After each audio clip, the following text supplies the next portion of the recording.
Hello, Musto0063 here to continue on with the Mega Man Let's Play Perfect runs with another of my absolute favourite games from the classic series, Mega Man 10. Quick apology before we start when it's taken so long for me to get this done. I actually had Let's Play footage recorded about 4 years ago, and Perfect Run footage long before that, but the problem was that Let's Play footage was crap, for two reasons. Firstly, I failed to show off any branching paths in the game. Yes, I could have just recorded those paths in isolation, though that's still shoddy Let's Playing. But secondly, I stupidly played the game on hard mode. I reckon my thinking must have been that I wanted to show off the harder versions of the Robot Masters, but given that perfect runs were attempted on the default difficulty, normal mode, I therefore screwed up my little play along at home game to see if based on my Let's Play footage you could determine whether or not you thought I could actually achieve a successful perfect run. So that meant I wanted to re-record the Let's Play footage and, well, my old laptop, which is the only device I'm able to capture GameCube or Wii games on, is pretty close to death's door. Honestly, I consider myself lucky that I was able to do a second Let's Play version with the best capture material on my near-dead laptop. My other option was to use Hypercam to record Mega Man 10 from the PC version of the second Legacy Collection game on my new laptop, though pretty sure that would have been vastly inferior. But anyway, I've managed to get it all sorted with a better Let's Play version, or normal mode, and hey, the earlier footage won't go completely to waste. I can show off the harder version of the Robot Masters from that original Let's Play. And with that out of the way, let's kick things off with a lot of plot.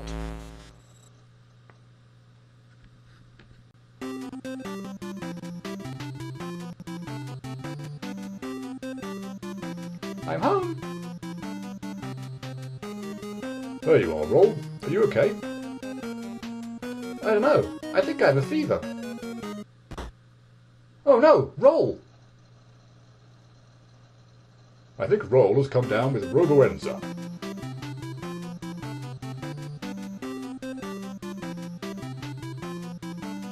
From what I can tell, the virus only affects robots. You all need to be careful.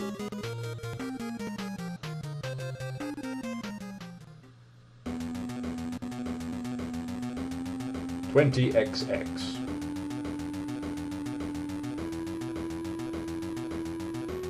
A new robot illness, Roboenza, has begun to spread rapidly around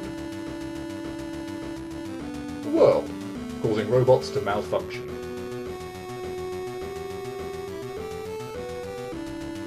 Many humans find it impossible to complete even simple tasks without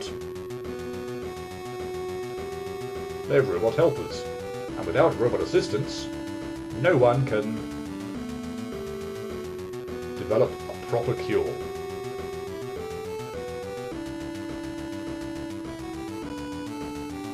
A month following the outbreak, the situation worsens.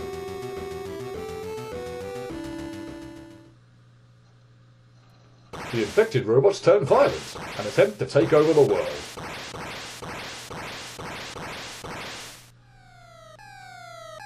Help!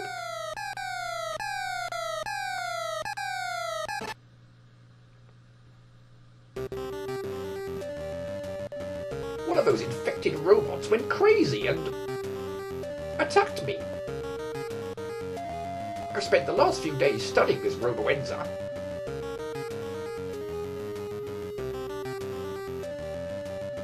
But even my genius was unable to find a cure.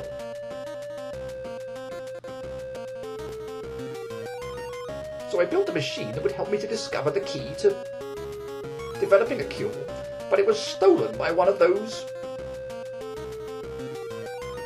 demented robots. I beg you.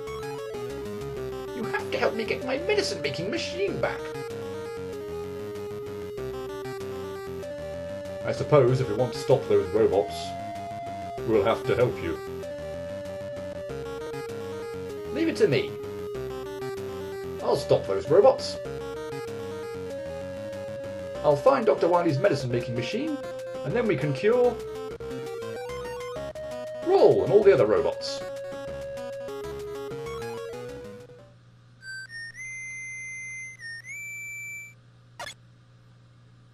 Proto Man. I don't think you'll be able to do this alone. I'd appreciate any help, Proto Man. Let's do this.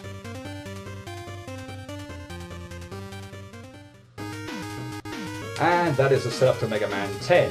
Boy, it's good to get back to this series. It was way back in April 2017 when I finished Mega Man 9, so a year and a half ago. Again, apologies it took me so long, but hopefully it's worth the wait.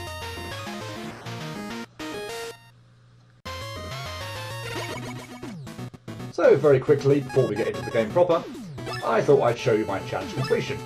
There are a lot of them this time, so I won't be showing them all off, but just look at that completion rate. 100%, including Mr. Perfect. Complete the entire game without getting damaged. Now, I should point out that this was achieved on easy mode, which allows you to save between forger stages, and with the use of Roadmaster weapons, so not exactly the same meaning of perfect, but will that affect your thinking as to whether I can perfectly run all 8 of the Roadmasters? I wonder. So, we actually have the option of playing as one of 3 characters: Mega Man, Proto Man, and Bass, all with their different abilities. I will show off one stage each with Proto Man and Bass in an extras video, but of course, for the main Let's Play, I'm going to be playing as the Blue Bomber himself. And as I've already alluded to, there are 3 difficulty settings: easy, normal, and hard. You can see that easy mode makes things way less challenging by placing platforms above spikes, and pits as well I think, along with nerfed Robot Masters, and that hard mode bumps up the difficulty by adding extra enemies to screens along with tougher Robot Masters, some with new moves. Now don't worry, I wasn't having a tough time deciding on the difficulty here. I paused deliberately in order to give myself time to re-irritate the whole re-record the entire Let's Play issue, because I stupidly played on hard mode originally. Yeah, what can I say? It probably made sense to me at the time, but on reflection, I made the Let's Play unnecessarily difficult for myself, and screwed up on being able to make any sort of reasonable comparison between Let's Play and perfect run versions of the Roadmaster stages. Oi.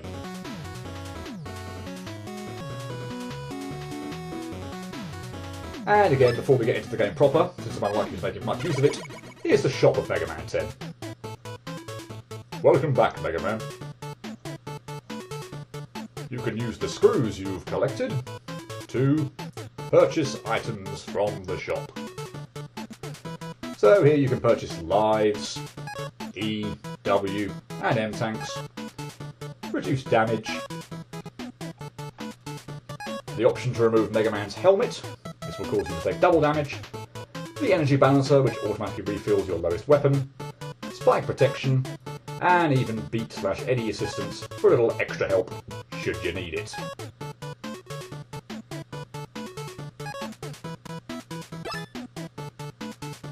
Good luck, Mega Man.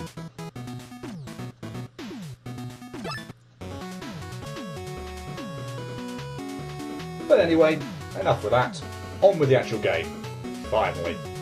Here are our brand new 8 Roadmasters, and first up, I'm going to be taking on Blade Man. Really like this stage select, by the way, with the silhouettes of the Roadmasters just lurking there in the background. Going through Blade Man's stage is a lot like storming a castle. We immediately run into cannons and sentient battle axes. The cannons are typical fare for a Mega Man game. These ones function very similar to those in Mega Man 9. The battle axes sort of slingshot their way towards us. Neither type of enemy is too threatening in the opening stretch though. And yep, another Mega Man 9 enemy is back. The spiders. They cling to the ceiling until Mega Man gets close, and then drop just in front of him. Ideally try to lure them down on flat terrain so you can get off a couple of quick shots, and kill them before they start jumping around manically.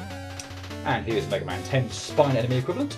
They speed up when travelling toward Mega Man, if he's on the same horizontal level, and these ones can actually shoot at you if you shoot them. So personally, I'd avoid doing so. Might as well take out this cannon from a safe distance. Hey, I just saw attempting accidental perfect runs. And you didn't really get to see that enemy, so I'll talk about him a little later. But here's the main gimmick to the stage, these seesaws. Jump on the upper platform, and you'll travel a little to the right, and of course we need to keep jumping from platform to platform to progress. The good thing about them is the enemies you'll encounter along the way, and sometimes enemies will scroll back on screen, given you'll need to head backwards to reach the left side of the seesaw. Hence my advice, and you'll see me do it a lot, is to keep shooting when heading right.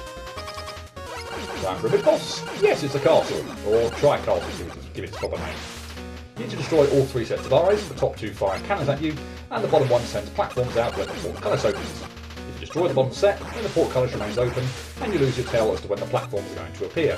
So it's up to you which set of eyes you go after first. And of course I can't call the fact that I got cannon there in the face. So, accidental perfect run over.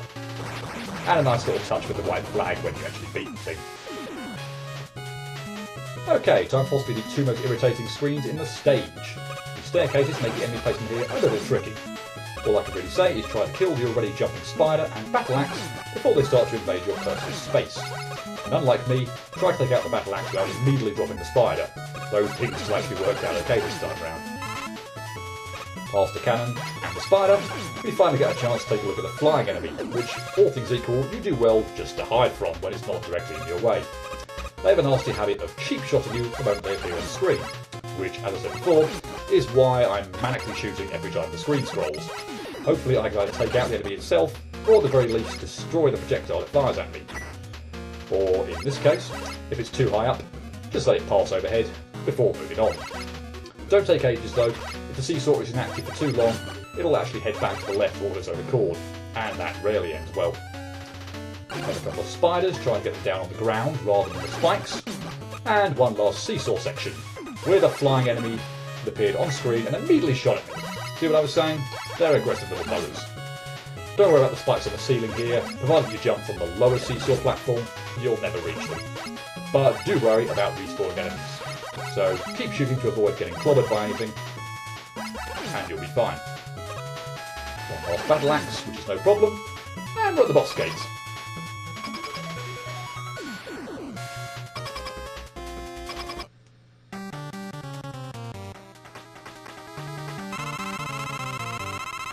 Blade Man has, for the most part, a very predictable pattern. I'll need to talk about this dive bomb move first up though, since that's the only time he did it during the fight. Always be on your toes and be prepared to jump over into the centre of the room. Other than that, he spends his time clinging to the walls and the ceiling and firing three blaze at you. The safe spot when he's on the walls is always the same, the opposite side of the screen just a little away from the corner, but not right in the corner. And once you know that, blaze a pushover. Stand in the safe spot, then when he moves to the ceiling, walk to the other side of the screen, you'll avoid the blaze fires from the ceiling, and stand in the safe spot again. You need to be a little bit careful when attacking him, do so before he flings blaze at you, but you can still get 2 hits on him each time if you're quick enough. And incidentally, for whatever reason, he actually rarely dive bombs at you. It may look like you just got stuck in a pattern here, but trust me, this is what seems to usually happen.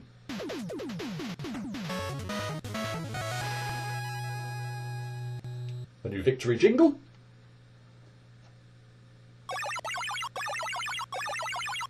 A new weapon absorption,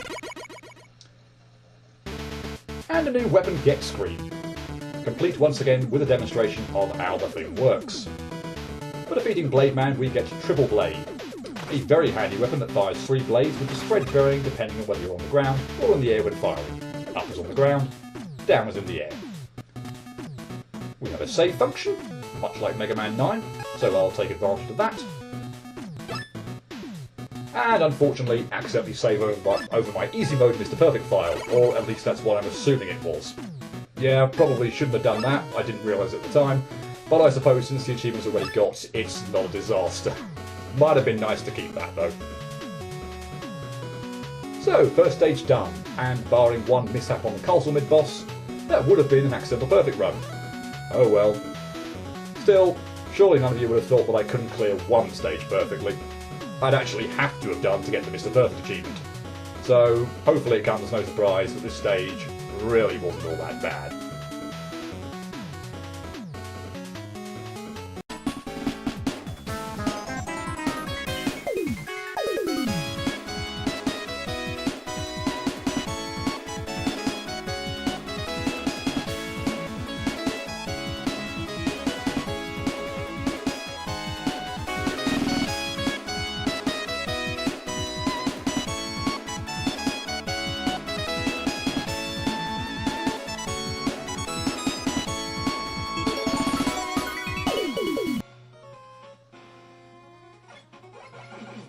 So here I am, back with the black and white footage to signify a successful perfect run. And as always, I'll be pointing out what parts of the stage caused me problems, and maybe provide an extra insight or two along the way. Remember the perfect run rules, of course: no weapons or rush use unless forced. But unfortunately, or perhaps that's fortunately at least from my perspective, not much to talk about initially. No real problems until the castle sub-boss. ultimately the first stretch of the level is pretty straightforward to get through.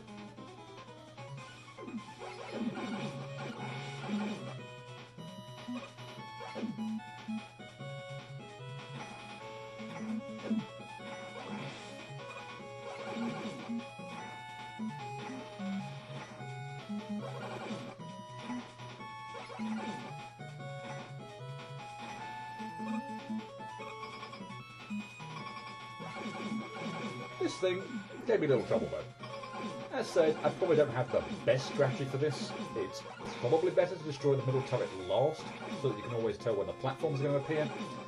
But I think mine's quicker, so ultimately I just prefer it. And I don't think there'll be 2 cannonballs I got hit to, but as a result of having taken out the middle turret first.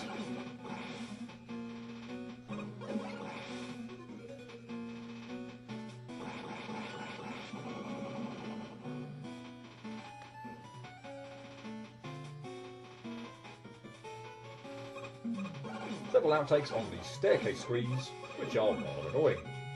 The spiders and the battle axes are not friendly, and the terrain can make hitting these things rather awkward. In particular on the second screen of the two, the upward staircase, the Mega Man at least, try to take out the enemies here quickly, or you'll find yourself running out of room all too soon. And all my other level outtakes were related to the seesaw contraptions, insomuch that I feel the requirement to keep making progress by jumping from one platform to the other, and that means I end up smacking into the cocked enemies or the projectiles those things fire when the timing just doesn't work out. That being said, don't underestimate the spider you probably had no problem with initially, but you'll almost certainly scroll back on screen when you first get the seesaw moving. That thing is a pain, given that you're not really ever at the same height as it anymore, and thus a lot harder to kill.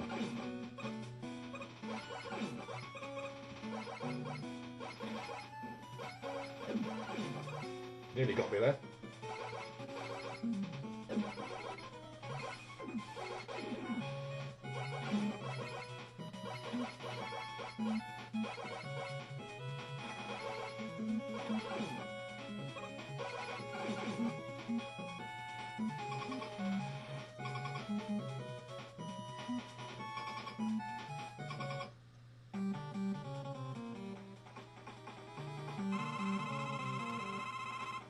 And good news, I had no problems with Blade Man. He has a very simple pattern, and once you know where the always same safe spots are to avoid the blades, he's very easy to beat. A bit slow and tedious this fight, make sure you keep your concentration, but other than a loss of focus, you really shouldn't have any trouble with this one.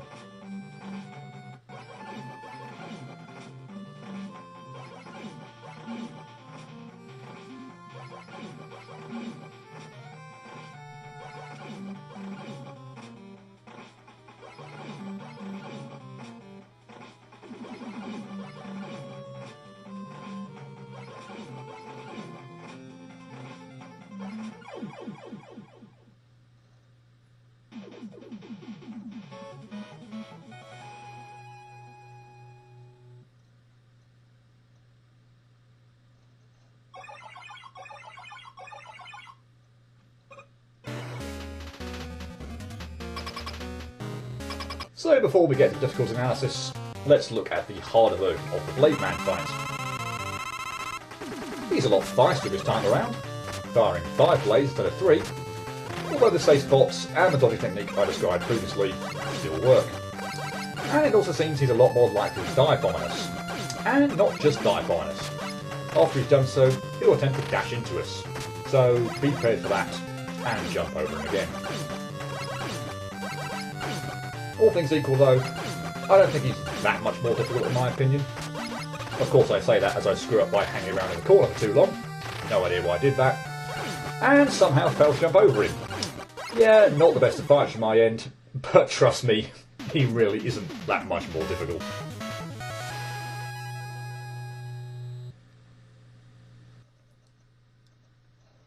So you know, at the time of initially having drafted this script, I was like, well, that's me up and running for the last game of the Perfect Run series. But then Mega Man 11 was announced, so we'll have to see on that front. Regardless, I'm definitely off the mark for Mega Man 10. And once again, owing to my attempting to stage of what I perceived their difficulty order was going to be, I'm off to a relatively easy start. Let me stress again though, as I do for every first stage of a game, when trying to complete these perfect runs, I did no practice on any of the stages immediately beforehand. All the stats you see are true reflections of the amount of time it took to achieve a perfect run and the cumulative number of mess-ups I had. It took me 25 minutes to achieve a successful perfect run on Blade, so perhaps a little longer than I would have hoped for what I thought was going to be the easiest stage to complete. And during which time I suffered 9 outtakes, with thankfully none on the Robot Master. Overall, I don't think there are any really difficult areas of the level, like screens that are going to consistently trip me up. It's more there are a few slightly tricky sections that can catch me off guard and that are easy to mess up on. None of these really before the castle sub-boss though, provided you're familiar enough with the stage, as the axes give you plenty of time to take them out before they reach you, and the spiders aren't too threatening either. Yet anyway. But the castle sub-boss can definitely cause some problems, depending on how you approach the fight. If you don't take out the middle turret last, then you'll lose the tell as to when the platforms are going to appear, as the door will then be permanently open, as opposed to having to open to spawn the platforms. So taking out the left and right turrets before the middle one isn't a bad option. Me, I prefer to take out the middle one early just to get out of the way, but that does mean I potentially give myself a slightly trickier fight. Only slightly trickier though. I backed myself most of the time to come out unscathed, although that wasn't always the case, and I had a couple of missteps here. Just past the sub-boss are some of the trickiest screens of the level in my opinion, or at least to get through without taking damage. The staircase terrains here do not work in your favour at all, especially the one Mega Man has to go up, and if you don't take out all the spiders or axes quickly, you're going to be in trouble. I certainly was. Past those screens, I had a few outtakes while using the seesaw platforms, one spider-related mishap, and one floating enemy screw-up on the first seesaw, and one final failure on the second seesaw, where I again misjudged one of the floating enemies. As said though, while these sections will catch me off guard every so often, I don't think they're all that difficult. You've got more time than you think with the seesaws, although obviously not all the time in the world, so provided you don't panic, these shouldn't consistently cause trouble.